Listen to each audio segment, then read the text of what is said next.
Hi, I'm Mark Craighead, owner and founder of Crossbreed Holsters. Welcome to Trigger Time.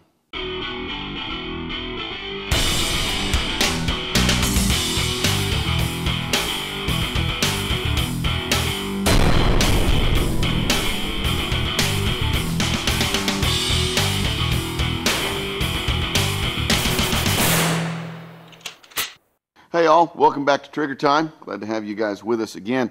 We're going to go this morning to Rob Pincus, and he's going to talk to us about considerations for tactical lighting in the home, what you need to do, what you might be doing wrong, some things you might not have thought of. Let's go.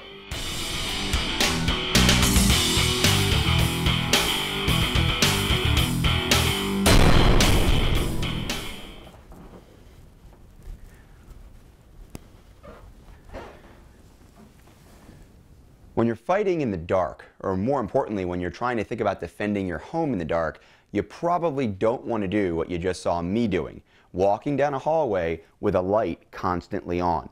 As I move around this house with this light constantly on, it's very easy to predict my movement and to think about where I'm going to be in just a moment. If your perspective were the perspective of the bad guy, you'd be able to time just about exactly as you look at the way the shadows move when I was going to emerge from this hallway. And that's exactly when I would get ambushed.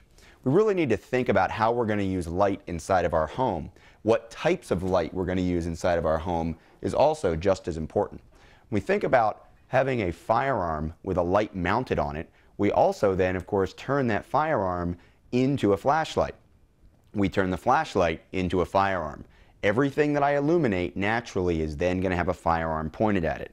And this actually is not my primary preferred solution.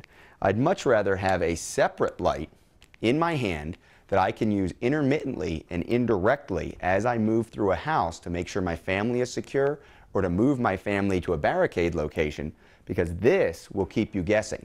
This will make it hard for you to figure out exactly where I am at any given moment. I can use bounced light with a flashlight that's dedicated in my support hand, and then when I need to use my firearm, I can either bring them together or simply drop my primary light and then use the firearm mounted light to illuminate my target. Of course, most of the time, we're not going to be fighting in a pitch black environment. And in fact, you can use things like chem lights to illuminate an area inside of your home. Using chem lights, even when the electricity's off, is a great way to think about illuminating an environment that you're going to be in. Maybe just to indicate where you want your family to go, maybe to indicate areas that you've already checked and then set a path that your family can follow to get to the barricaded area. There's a lot of different ways that you can use chem lights to illuminate not only the area where the bad guy is going to be, but also to mark the area where you want your family to go. And of course, the way you use those chem lights should be part of your emergency plan when you think about home defense and you discuss it with your family. At the end of the day, it might be that we think about worrying about light way too much. And all we really need to do is turn the light on. With a light on inside of our house, of course, we're going to be able to see everything we need to see, but so is the bad guy. Sometimes darkness can be a huge advantage to you, but not always. Think about just simply turning on the lights. If you need to make sure there's an area in your home where there aren't any bad guys, and you know the terrain, you've got the cover, you've at least got the concealment, turning that light on, maybe looking at a reflection in a mirror, looking at a reflection in a framed picture, looking around your house where you know the bad guys may be, you know the areas they're going to be moving through, you know the directions they're going to be moving, is a lot easier to do with the lights on than it is with the lights off. Another thing that you might think about, however, if the lights are going to be off, is how you can also have your family use these glow sticks to illuminate themselves and identify themselves. There are packages available that come with small identification bracelets.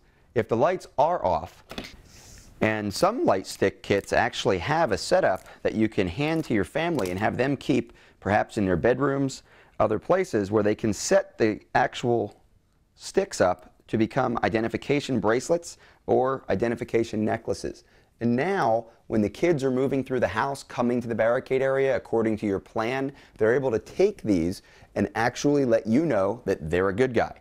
You can also use these when it comes to signaling police officers. If you have a law enforcement response and you say to the police officer, my family is wearing glow bracelets, well, you tell the 911 operator that, they pass it on to the officer that's actually responding, and now the officer that's actually responding will know that anyone moving through the house, coming through with a bracelet on, with their arm in front of them, is probably a good guy. Remember, at the end of the day, darkness can be a disadvantage if you're someplace that you don't know. But if you're in your own home, being in complete darkness may be the best advantage you could possibly have, because the bad guy has no idea where you are. Trigger Time is brought to you by Crossbreed Holsters, Drago Gear, DS Arms, First Spear, Keltec, PNW Arms, Thunder Beast, Saber Red, Delta Outdoorsman, Sport Optics, Fox Knives USA, 511 Tactical, and WW Guns.